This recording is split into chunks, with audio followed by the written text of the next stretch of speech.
கிறிஸ்துவுக்குள் பிரியமான சகோதர சகோதரிகளே, உங்கள் அனைவரையும் தினமொரு முத்துக்கள் நிகழ்ச்சியில் சந்திப்பதில் மிகுந்த மகிழ்ச்சி அடைகிறேன். இறைவனையே நோக்கி பார்ப்போம்.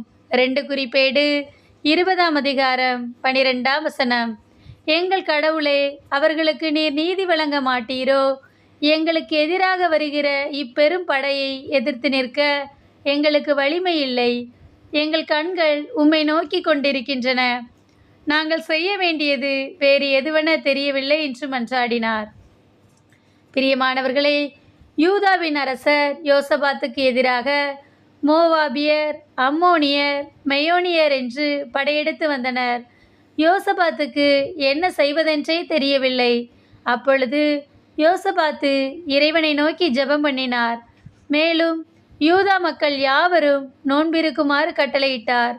எங்கள் மூதாதையரின் கடவுளாகிய ஆண்டவரே, விண்ணக கடவுள் நீரே அன்றோ? நீரே நாடுகளின் அரசுகள் அனைத்தையும் ஆள்பவர். உம்மை எதிர்த்து நிற்க யாராலும் முடியாது. எங்களுக்கு எதிராக வருகிற இப்பெரும் படையை எதிர்த்து நிற்க எங்களுக்கு வலிமை இல்லை. எங்கள் கண்கள் உம்மையே நோக்கி கொண்டிருக்கிறது என்றார். இறைவனும் அவர்களுக்கு இப்பெரும் படையினரை கண்டு, நீங்கள் அஞ்சவும் வேண்டாம், நிலை குலையவும் வேண்டாம், இப்போர் கடவுளுடையது என்று கூறி போரில் அவர்களுக்கு வெற்றியை கொடுத்தார்.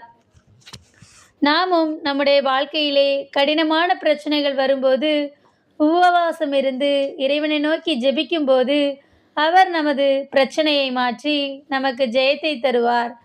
நமக்கு விரோதமான எல்லாவற்றிலிருந்தும் நமக்கு விடுதலை தருவார். எல்லா சூழ்நிலையிலும் இறைவனை மட்டுமே நோக்கி பார்ப்போம்.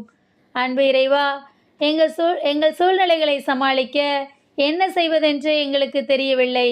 எங்கள் கண்கள் உம்மையே நோக்கி கொண்டிருக்கிறது. நீரே எங்களுக்கு தேவையான வழியை காட்டும் என்று அவரை நோக்கி ஜெபிப்போம். ஆமேன்.